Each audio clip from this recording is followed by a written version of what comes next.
I am Amelia Boyle and I am a student. I'm also a drummer and I play saxophone, and I am a project manager of the organisation GigSafe. Excellent. So, how did your journey into the music industry begin? It started pretty early. I was brought up in a really musical family. Everyone plays an instrument. So I was just brought up playing, surrounded by music all the time. And we went to like festivals and stuff a lot when we were younger. We used to go to Wickerman as a family. So I was just Oh, constantly being surrounded by loads of different music and different genres. Like we'd go to like orchestral things as well because my mum used to work with them. So when in school I picked up the saxophone and drums, but I was more focused on saxophone. So I used to play in all these different musical groups, and it hit about like fifth year, and I decided I hated it, and I didn't want to go down a classical route anymore. So I was like, right, what can I do? Because I still want to do music. Um, then I decided to get good at drums, and then that's kind of where it all started. Like in this career, like in popular music, that's when I kind of got into it because I kind of changed the music that I was listening to, and got in with different people and progressed into popular music. cool. So, obviously, moving on from fourth year, did you apply to music courses? Yeah, I left school early. I didn't do a sixth year. I decided that I just wanted to do music. I was like, Mhm. I'm quite, I can be quite fast, so I was just like, I'm getting out. So I applied to two colleges. I applied to Edinburgh to do saxophone, and I applied to Paisley to do drums. And I honestly think about this all the time, how much I made the best decision ever going to Paisley. West College Scotland was amazing. Mhm. The lecturers were so supportive and cool. Like they were so in amongst the industries as well. So that kind of opened my eyes to like what is out there. And I think that's when I changed a lot in college. I was pretty shy in school. I was kind of weird and awkward, and then I don't know what it was when I hit college. This like assertive time management woman came out, and I was just constantly wanting to try new things, and I became like a much better player as well. So, and then I applied to AIR doing the commercial music course, and that's what I'm currently doing now. I'm doing my fourth year there. Oh, so you are still a student. That's really interesting that you applied to do saxophone here and drums Yeah, here, and it was either or. It could have been either or life path. I'm so glad that I applied to Paisley because I don't think I would have been in the Glasgow music scene if I applied to Edinburgh. I think it would have been so different. I cannot like picture my life Yeah, not through. yeah. I would probably say that Glasgow, from my experience, does have a more prominent music scene. Edinburgh does too, to an extent. However, I'd probably say there There's are more venues in Glasgow. I more think venues. that's Yeah, the main thing. There's like you can't, well, before coronavirus, you couldn't go anywhere in Glasgow, like not even pubs, without there being some form of yeah, music happening. So yeah. I mean, I think of Christ of my life. I think I've only been to like two gigs in Edinburgh compared to like hundreds in Glasgow, mhm, which is absolutely nuts to say. mhm. Okay, so then obviously you went to college and then you went to uni. So what sort of things did you get involved with, whilst in your course, whilst also, playing an instrument? In uni, Or either or or. well, in college I did a lot. College was more performance based. I play. That's when my playing like really got up. We put on like college gigs in the art school, and like sold out the art school. It was mental. Amazing.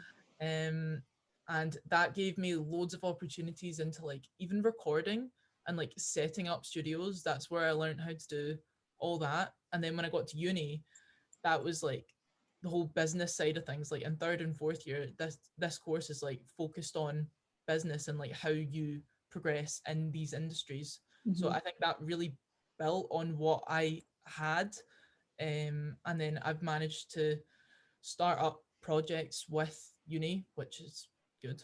I started GigSafe last year for my uni project, and that has gone really well so Yeah, far. it's absolutely brilliant. I ended up managing the band just because I was kind of doing it aside, but it meant I could also use that experience for my uni, because obviously when you are a commercial music course, which I graduated from, they do expect you to already be involved with things, or they actually also give you a good opportunity to start projects and do them and also get a grade for them. Yeah.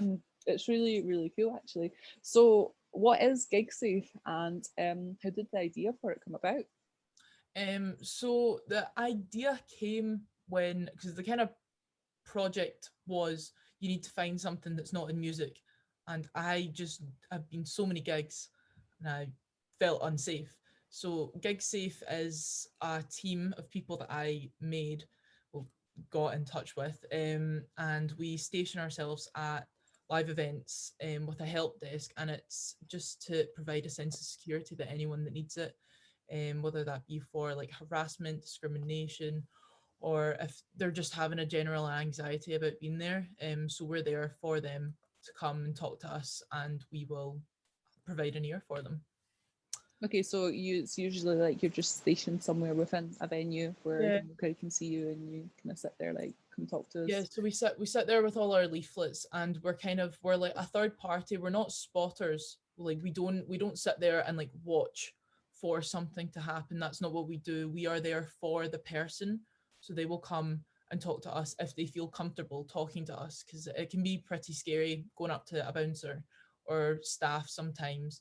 So we are there for that kind of like personal Mhm. safety issue.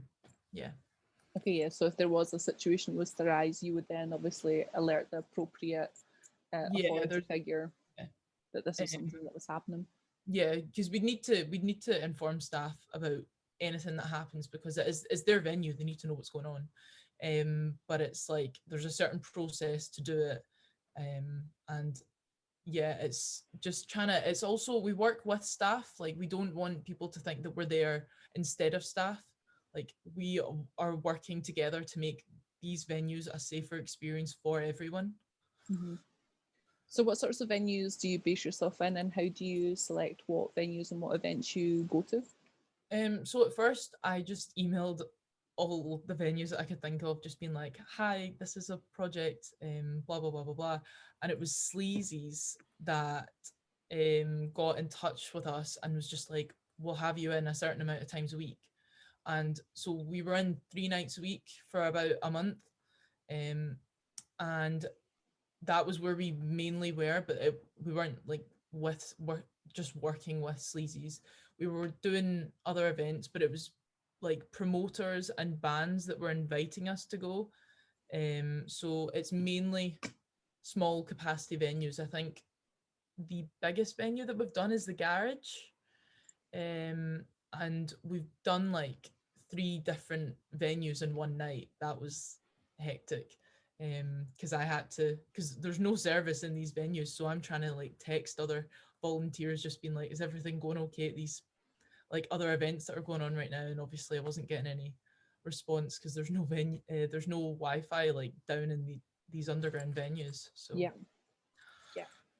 And that's also like one of those contributing factors to why maybe someone is feeling not unsure yeah, at a gig, because there's no signal, and it's sometimes not through the fault of the venue, it's just the way these little yeah. basement little venues are built, Hmm. unfortunately.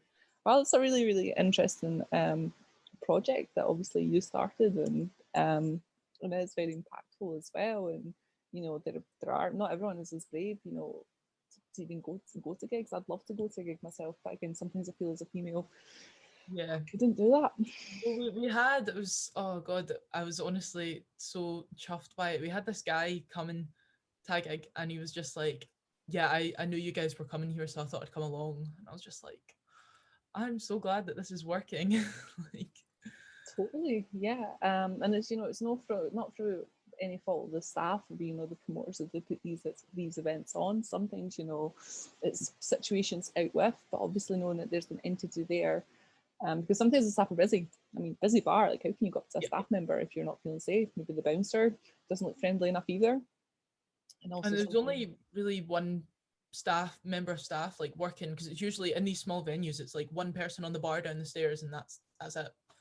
yeah. So it's sometimes not even like the bar person's fault that they've maybe not seen what's going on. It's because they're genuinely busy doing things. Hmm. So I think we Especially, all kind of like relieve that pressure as well. So yeah, totally. And I mean, how are you meant to distinguish who the promoter is, or who's actually running the gig? If if it's these sort of so smaller gigs and stuff, like when I've put on gigs before, I don't wear a massive T-shirt saying "Hi, I'm staff." yeah. So, how do you know? That's really really cool. So, where can people find your website or find your social media? What's your So tags?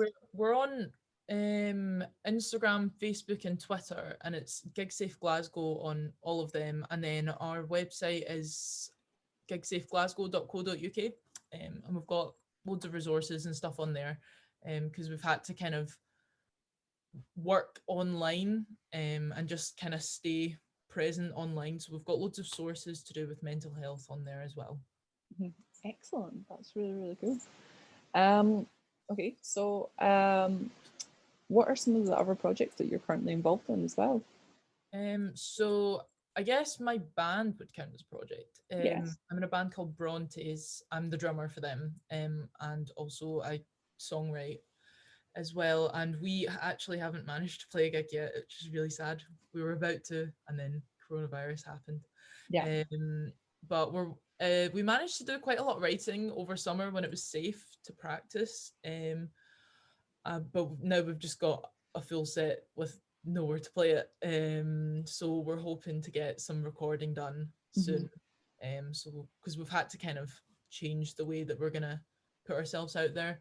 Originally, we wanted to like gig first and then put out music, but now I think we're gonna do put out music and then gig. Because Yeah. So obviously having to almost change your yeah, plans. and then I'm also working on an online display. It's called the Glasgow Alt Sound System, and it's not finished yet. And I don't know when it's going to be out, but I'm working on it, and it's going to be a big online display and a website about kind of Glasgow's history, culture, and music scene, focusing on the alternative scene. And I'm going to talk to industry workers, artists, and I've actually done a section about like inclusion and growth and what the scene needs, because it definitely needs more inclusion. So I'm Yeah. going to get people to talk about that as well. Hmm. And obviously, this is again another uni project that you are doing Yeah. as part of your degree. But again, going into obviously music education does allow you the room to try these things out and do them, but also get a grade, which is great. Yes. Okay. Uh, totally. Okay, so I wanted to sort of circle back as well and obviously mention the fact that you're a student while you're also doing all of this on the side, running these projects as well. And obviously, you started a gig safe whilst in third year, you're now in fourth year, and it's not as if the project stopped. So your plate is full. You are obviously doing all this, but it's one of those things that is expected in music because the way we get jobs isn't very much like go on a job website, you apply, there's all these jobs, you just apply and you get them. That's absolutely amazing the way most normal jobs do. The way we obviously do it is through networking, running your own events, getting known for these events and projects that you run on. And they don't need to be a success, or at least, yeah, they don't necessarily need to be a success. It's just something you've done, people know you for, and it's not a project you need to keep on going forever with. So obviously pre-pandemic as well, I wanted to kind of circle back and touch on um, are there any sort of music industry events or conferences events that you've went to or got involved with at all? So this one wasn't actually a music one. Me and Louis, who's on the Gig Safe team, went to an equality and human rights conference, which was kind of focusing on sexual harassment in the workplace. Mm-hmm. And we went there, and it was actually really interesting because it wasn't music people. So they were finding out all this stuff from us, and they were like, oh, we didn't even think about that, like we didn't think that would happen in Mm-hmm. gigs. And we were like, yeah. Yeah. So we were managed to network with people that we wouldn't have really pictured networking with. Like it was people from Mhm. hospitality, like all these different places, like wanting to get in, like see the project and all that. And then not long after that, I went to Swim, Scottish Women Inventing Music, do like their kind of annual meetup. So I went and did a talk for them, just kind of telling everyone about Gig Safe again. And then there was another one that they put on, which was Vic Bain talking Yeah. about the gender gap in music. So I went to that, and that was very informative and actually a little bit sad, but it was good. Yeah. So Yeah, I was there too, and the big statistic that really sort of shocked me was there wasn't enough data about, obviously, was it women over 35, yeah, which to me isn't actually that old, because most of the time, like, these women drop out the music industry because they either decide to have families, or if they're too old, they might not necessarily be considered for jobs. ageism is so prominent in music, and I feel like it's actually not spoken about enough because it's not for the guys. It's mainly it's women, and as soon as they get past about it's version on 30 now that they're just seen as old, And and I it's don't, not. I don't see 30 as old. I feel as though the world has changed, and that's not old at all. It's a prominent thing that Filipinos do definitely face. I remember my first day of college when I was studying music business. I had a lecturer who was an Franz Ferdinand's old tour manager who did all sorts in the music industry, and he turned round to the girls in the class, and there was like five of us there, and he said, I'm just going to apologize to you now and tell you straight up, you guys are going to have to, well, you girls are going to have it so much harder than the guys. And it's just the way the industry is. There's a lot of people in the industry that recognize that's wrong. We're actively trying to work against it. But a lot of the industry still has these perceptions, and I'm sorry. It was the girls, the five of us. I think I was the only one that I think is definitely still working in music just now. Yeah, it's really sad. I think that's also, this is just kind of going back to college, but I think like my college lecturers were always saying, they were like it's there's so many inequalities in music, but they would honestly constantly just like big all of us up, just be like, you're gonna do it, you're gonna do well. And I think it was actually pretty nurturing, at, like that stage of my life, just being like, yeah, I can totally do this. Yeah. I mean, at the end of the day, like, I understand there are these massive scary statistics from these Yeah. things, um, but someone's got to make it right. And the industry is obviously slowly changing their perceptions to try and be more inclusive. Okay, maybe sometimes they're not doing it right, and sometimes it does feel very much like just jumping on a trend. But there are obviously other people in the industry that sort of recognize this and are actively working against this. Their sort of biases and their perceptions, and I think maybe it's also a bigger societal thing as well, because I've definitely done some work and realized maybe we're not being so good, and maybe my thinking is actually a bit wrong. Yeah. So I'm positive that is slowly changing. But obviously, to circle back here, obviously you went along to these conferences and these events, and through your own networking, that did actually help your own projects as well, which is really cool to see. And it is a big, massive proponent of the music industry that you do go network, because people are nice. People do want to speak to you and find out what you're doing. Especially when you're a student, I found like people were really sort of responsive to everything I needed. Yeah. And I mean, the worst thing I've ever heard was what, no, because they couldn't fit me in or speak to me or just didn't have the time. Yeah. Well, I used to have quite not so much now, but when I started Gig Safe, like I was just turned 19. So I feel like I joined the course at 18. And I just feel like a lot of the time people think I'm maybe too young, or like I did get that fear of like people thinking, oh, she's just a student, but it's been fine. And it felt weird when I was interviewing all the new volunteers for GigSafe, because I was like, I'm pretty sure I'm younger than all of you, but it's not. It's actually not something that I've had an issue with. Totally. Yeah, and that's a nice positive of the music industry, I would say. Definitely. Okay, so this is a really sort of fun question I like to ask, and I understand that obviously you are still a student, still sort of starting out, but everyone still feels like they're starting out. So what is your sort of like, wow, I can't believe this is my job, sort of nice story about the music industry? I think that this actually hasn't happened to me yet. I've had moments that I'm just like, wow, this is great. Like I'm doing Mhm. music. Like sometimes in practice, I'm just like, oh, this is so much fun. Like, how is this ever gonna be work? Like I'm so passionate about it. But I think it's not happened to me yet solely because I've not played a gig with my band.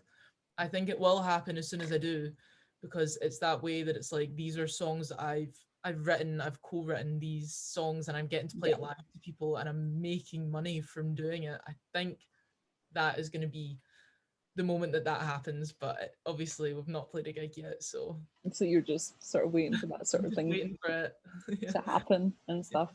I suppose maybe seeing like if they've actually come to fruition is your story, and obviously someone coming along and saying that, yeah, I came here because you're here, Yeah. which is Yeah. absolutely amazing. For a uni project that maybe you thought, oh, it's just a thing I'm doing for uni, but actually it's so impactful. Yeah, I didn't think it was gonna do that. I'm so overwhelmed with like how even on the first night I put up the post, there was almost 400 followers on the Instagram, and I was just like, what? And it's just had such a positive response, which I'm still like overwhelmed with. Um, and I think once gigs happen again, hopefully, um, I think it's gonna get a lot bigger as Mm-hmm. well, hopefully.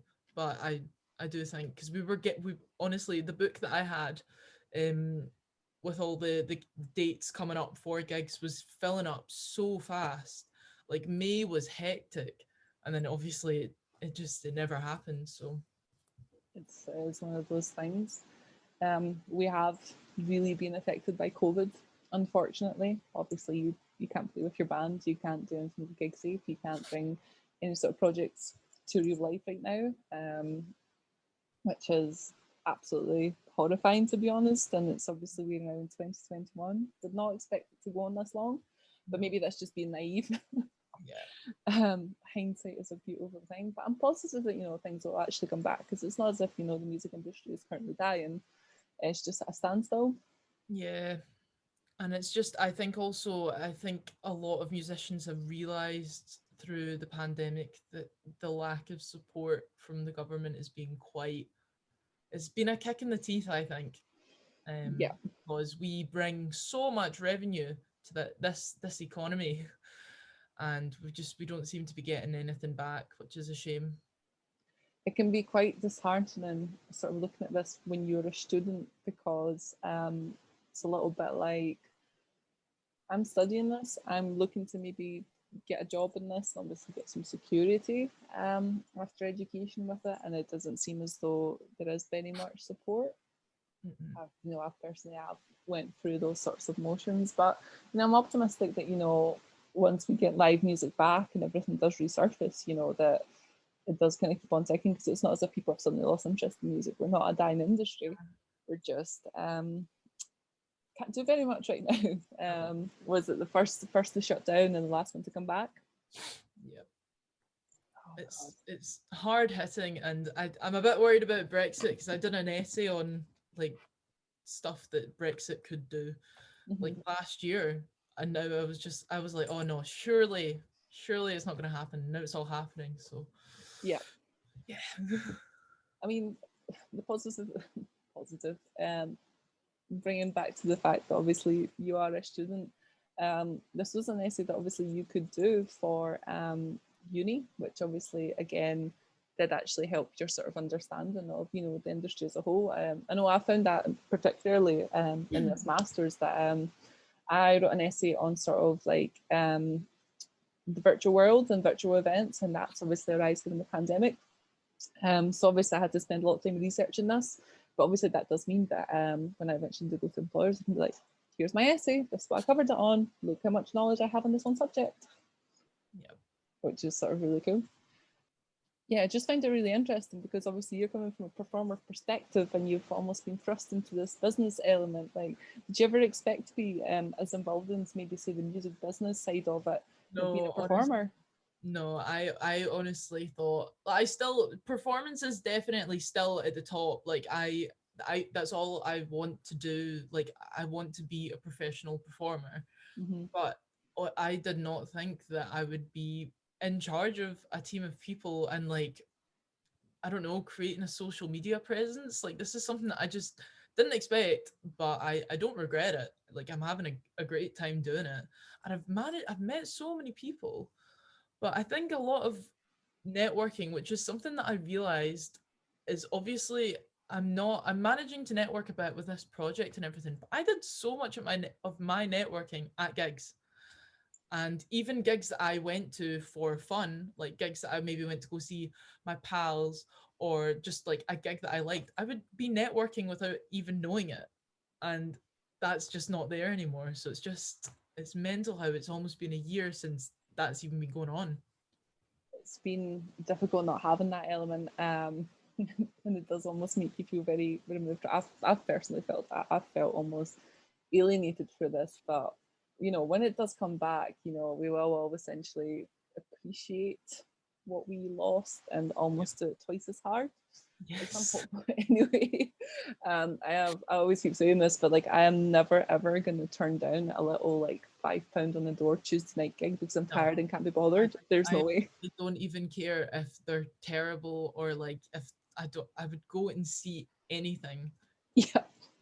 or just as long as I'm out and in a venue. I'm Oh god, I miss like going down the stairs and like hearing, and you're trying to like figure out what song's playing. Or it be this sort of like event invites that like your promoter friends or like band friends would send you, and you're just like, oh, interested. I'll think about it and see how I feel on the night. You'd not go on the night. There's no more of that. They might as well take away the interested button. So everyone's gonna be going everywhere. I know, because I was thinking about, King Tut's do that summer thing. I can't remember the name of it. Summer nights. Yeah, and I always think about that as like a really good time, because it could literally be any time, like any day of the week, and it'd be like sunny, you'd maybe be out, and then you'd be like, oh, there's a gig on tonight, and then you just go, and it'd be great, and it was summer, and just that is what I'm most excited for, I think. Soon, am I right? What's another year? And then we get it back forever, right? So do you have any advice for any young cats wanting to get into the music industry? I think just make sure you're enjoying what you're doing. Um, and I think a big thing is also, obviously, this wouldn't maybe happen until you're a bit more professional, but make sure you're getting paid for what you're doing, like for your time. Because a lot of things that I hear is like friends not paying other friends for what they're doing because they think it's okay because it's their pal, but it's like you're still using someone's time. So just make sure people are paying you for your time. And also, I guess for the women coming into the industries, don't let like words shake you. Like I've been called feisty, I've been called blunt, but I think that's them seeing me as a threat, which is, I guess, good in a Yeah. way. So just don't let comments shake you, Yeah. because you're probably doing the right thing. Hmm. Yeah, the money one's a difficult one because it is the music industry, and I found as a professional involved in the music sector, you end up doing a lot of work for free. And up until maybe the past year or so, I would easily say that I've spent more money or like spending money on like work experience in the industry than I had making money from it, because there was a lot of instances where you're expected to volunteer for skills as opposed to exposure, and experience as opposed to exposure, when maybe it's a lot more black and white with performers, pay them for a performance. Yeah. You end up in the door for something, or selling tickets to the door for something, not getting paid, Yeah. which is a terrible practice, to be honest. I understand there is a massive element of, there is a good amount of work experience you are expected to do for free. Okay, fair, until you've got the experience. But definitely, if you're working for a pal, like, you get the pal to pay you. Yeah. What's £10 for a few hours? Exactly. Because, like, ideally, I want to get funding for GigSafe, because it's It's voluntary, Hmm. because we don't make any money from it. I think the only money that we've made is from badges, but it's still in a money bag in a box somewhere in this flat. Yeah, Um, we don't make any money, and I've put like quite a bit of my own money into trying to get this yeah, up, like just with printing things out, buying like hoodies and stuff. So and keeping the website up as well. So we don't make any money, but I would like to get funding so that I can eventually pay people for doing, like, taking a night out of their life to do this. definitely. Um, it's also the unfortunate thing that sometimes, like, the reality of certain student projects is you don't actually qualify for funding I know. from certain places. Mm-hmm. So there is a sort of financial component, unfortunately, to doing a lot of music projects. There are a lot of things, don't get me wrong, you can do for free.